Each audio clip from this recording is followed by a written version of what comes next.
আসসালামু আলাইকুম দর্শক শ্রোতা, এই মুহূর্তে কিন্তু আমি রয়েছি পচিশা মহিষখোলার যে প্রাথমিক বিদ্যালয় মাঠ প্রাঙ্গণ সেখানে, এবং এখানে কিন্তু অসাধারণ একটা গরু কিন্তু আপনারা দেখতে পাচ্ছেন, জাহিদ লস্করের যে গরুটা, জাহিদ সর্দার।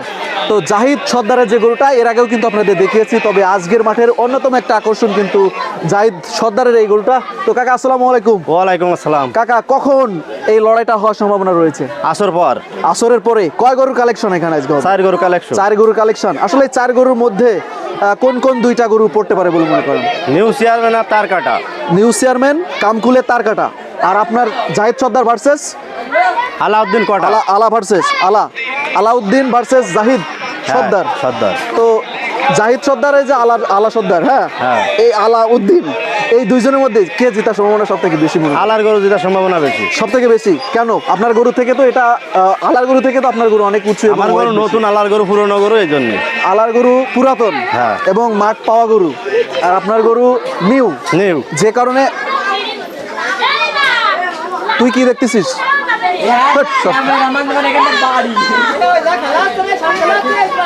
তুই দেখবি না ওর মধ্যে পাগল? আরে ভাই একটু সরা।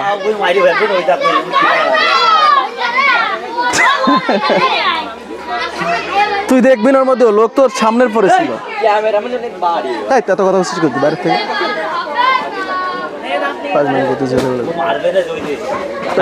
জাহিদ সর্দার ভার্সেস হচ্ছে আলাউদ্দিনের যে গরুটা, এই গরু থেকে আপনার গরু ওয়েটে অনেক অনেক ভারী, উঁচু লম্বাও সব দিক থেকে পারফেক্ট, তাহলে কেন আলা জেতার সম্ভাবনা বেশি? লড়াই করার অভ্যাস নেই তো, নতুন গরু, এই জন্য আলা জেতার সম্ভাবনা। আলার গরুটা পুরনো গরু, ও মাঠ মারে এসে পুরস্কার পাইছে। পুরনো গরু ওর কাছে পেঁচে বুঝতে পারবে না, বলেও পারবে না। আচ্ছা, আজকের যে 4টা, তারপরেও বলা যায় না এখন গরুতে কি করবে, ওটা গরুর ব্যাপার। আজকে যে 4টা গরুর লড়াই হবে, এই লড়াইয়ের মধ্যে কি কোনো পুরস্কারের ব্যবস্থা আছে কিনা? আছে, কিছু পুরস্কারের ব্যবস্থা আছে। পুরস্কারের ব্যবস্থা আছে না? তো মূলত আসলে 4টা গরুর লড়াই কি, এটা কি টেস্টিং কোনো কিছু, এমন কিছু? টেস্টিং, হ্যাঁ। আসলে এই যে টেস্টিং যে লড়াইগুলো হয়, এগুলো করলে গরুর জন্য আর কি মানে কি সুবিধা পাওয়া যায়? গরুর জন্য সুবিধা, আমার নতুন গরুটা খেলে পুরো খেলা শিখে যাবে। হ্যাঁ, ওর একটা আগ্রহ তৈরি হবে। তো কাকা, আসলে একটা গরু কি পুষলেই ফাইটের জন্য রেডি হয়ে যায়, নাকি এর জন্য প্র্যাকটিসের দরকার? প্র্যাকটিসের দরকার আছে, দীর্ঘদিন প্র্যাকটিস করাতে হয় না? আসলে সপ্তাহে কতদিন আসলে একটা গরু হাঁটানোর দরকার পড়ে, এবং কত কিলোমিটার হাঁটালে ভালো হয়? সপ্তাহে 3 দিন নিম্ন হাঁটাতে হবে, তার 3 পাঁচা 15 কিলো। 3 পাঁচা 15 কিলোমিটার সপ্তাহে 3 দিন হাঁটানোই লাগবে, তাহলে একটা গরু বডি ফিটনেস ঠিক থাকবে, তাই না? কাকা, আপনার যে গরুটা বর্তমানে, আপনার প্রতিদিনের খরচ কেমন? আমার কাছে কোনো খরচ নেই। খরচ নেই না? আমার কাছে কোনো খরচ মনে হয় না, কারণ গরুকে ভালোবাসেন তাই। কিন্তু আসলে খরচটা কেমন? ওই 200-250 টাকা। 200-250 টাকা মাত্র? অনেকে বলে 1000 টাকা, 500 টাকা। ওটা গাল চাটাম না। আমি 200-300 টাকা, 300 টাকা খালি আমার গরু দৈনিক পাতলা পায়খানা করবে। তার মানে বোঝাই যায় যে যেগুলো মানুষ বলে যে 1000-2000 খাওয়ায়, এগুলা হুদাই নাকি? আসলে এগুলা ফাউসাটাম। তবে গরুটা দেখেন, দেহ মাত্র প্রতিদিনের কস্টিং খরচ 200 টাকা। 200 টাকা তাই লাগে না আমার। 200 টাকা তাই লাগে না। তো সার্বিক দিক বিবেচনা করে আপনার গরু নিয়ে আজকের মাঠে চাওয়া পাওয়া কি, মনের একটা আশা কি আপনার? আমার আশা আজকে আলার গরুটা যদি ঠকে যায়, গরুটার একটু গেট আপ বাড়বে, র্যাঙ্কিং বাড়বে, পদ মর্যাদা বাড়বে। পদ মর্যাদা হাই লেভেলের বাড়বে নাকি মোটামুটি? ওই মোটামুটি বাড়লেই চললো না? তো সম্মানিত দর্শক শ্রোতা, আমরা কিন্তু পিছনে যে গরুটা আপনাদের দেখালাম সেটা হচ্ছে জাহিদ লস্করের যে গরুটা, সেটা জাহিদ সর্দারের যে গরুটা কিন্তু দৈনিক কস্টিং খরচ মাত্র 200 টাকা। অনেকে বলে যে আমার গরুর হ্যান্দান হাবিজাবি খরচ, আসলে এগুলো হুদাই, কারণ একটা গরুকে যদি 200 টাকা প্লাস খাওয়ানো হয়, সেক্ষেত্রে গরুটা হাগার সম্ভাবনা বা পাতলা পায়খানা হওয়ার সম্ভাবনা বেশি থাকে। তো সার্বিক দিক বিবেচনা করে গরুর হাইট এবং উচ্চতা, তারপরে আবার কি জানো কাকা, এটা কুরাস গরু হিসাবে যদি তার 200 টাকা খরচ হয়, তাহলে মিনিমাম হাইস্ট গেলে 300-400-500 এমন খরচ হতে পারে একটা গরুর পিছনে দৈনিক। তো আজকের গরু নিয়ে জাহিদ কাকার যে চাওয়া পাওয়া, সেটা হচ্ছে আলার গরুকে হারাবে এবং তার গরু মোটামুটি একটা র্যাঙ্কিং পজিশনে যাবে, সবাই তাকে চিনবে, এটাই। যদিও এই ইনার ভিডিও আমি এর আগে একবার দেখিয়েছি, তিনি আসলে নিউড শুটার বা অন্যান্য গরুকে চ্যালেঞ্জ জানিয়েছিলেন, মোটামুটি একটু ফাজলামি করে চ্যালেঞ্জ জানিয়েছিলেন, মোটামুটি জানানো বা চেনার জন্য। তো মোটামুটি সেই ভিডিওটা প্রায় 1.5 লাখ মানুষ দেখেছেন, ঠিক আছে? তো আজকের ভিডিও কত মানুষ দেখবে সেটা পরে টপিক। তো আশা করি এই ভিডিওটাও 1 লাখ মানুষ দেখবে। কাকার গরুটা কিন্তু অনেক উঁচু, 5 ফিট প্লাস উঁচু, 5 ফিট 4 ইঞ্চি 5 ইঞ্চি এমন হবে। লং কেমন আছে কাকা? 7 ফিটের মতো আছে না? আর হচ্ছে আপনার উচ্চতা 5 ফিট 4। আর ওজনে কেমন আছে এটা? 8 মন। তাহলে বর্তমান বাজার মূল্য কেমন আছে? আড়াই। 2.5 লাখের মতো, 2,50,000 টাকার মতো আছে গরুটার দাম। যদিও যদি কোনো মাঠে এই গরুটা ভালো কোনো র্যাঙ্কিং পজিশনে যেতে পারে, ফার্স্ট যাওয়া দরকার নাই, দ্বিতীয় তৃতীয় বা প্রথম রাউন্ড দ্বিতীয় রাউন্ড তৃতীয় রাউন্ড টিকে থাকলে মূলত গরুটার দাম হবে কিন্তু 3 লাখ প্লাস। কারণ এই লড়াইয়ের যে গরুটা, এই গরু এইগুলো আসলে র্যাঙ্কিং যদি মাঠে ভালো র্যাঙ্ক করতে পারে সেক্ষেত্রে কিন্তু দাম যা থাকে তার থেকেও দ্বিগুণ বেড়ে যায়। তো সার্বিক দিক বিবেচনায় গরুটা কিন্তু আসলে খুবই চমৎকার একটা গরু।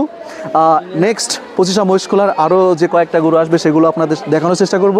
সবাই আমার সাথে থাকবেন এবং আমাদের পেজের সাথে থাকবেন।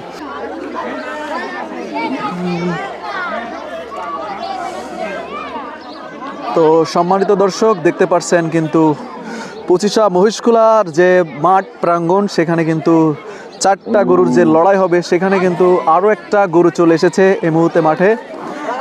তো গরুটা হচ্ছে খুবই সুন্দর একটা গরু। তো দেখতে পাচ্ছেন আপনারা কিন্তু খুবই জোস একটা গরু কিন্তু আপনাদের দেখানোর চেষ্টা। ওকে, অসাধারণ লুকের একটা গরু কিন্তু। আচ্ছা, এই গরুটার নাম দেছে নাকি কিছু? গরুটার নাম দেছে কিছু?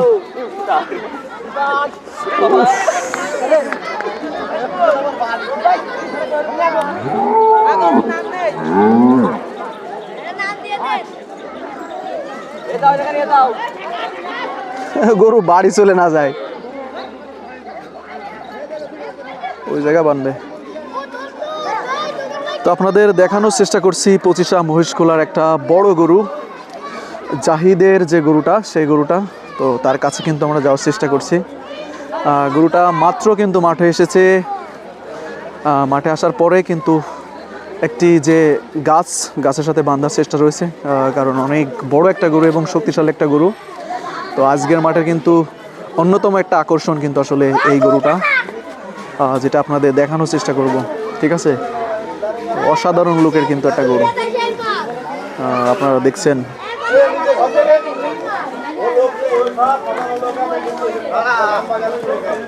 সেট আপ করা হয়েছে, সেট আপ করা হয়েছে।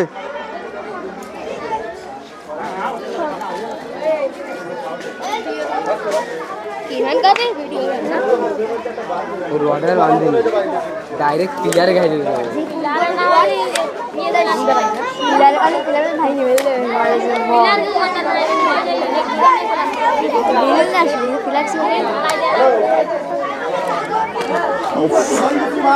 না, ব্যাক হয়ে যাচ্ছে রে।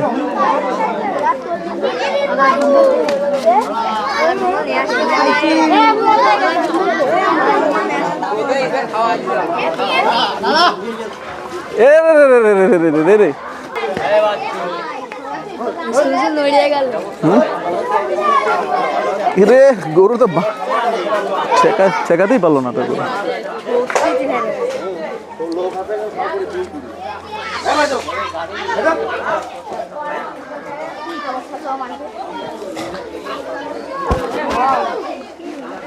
কোথায় মাইক্রোফোন কো?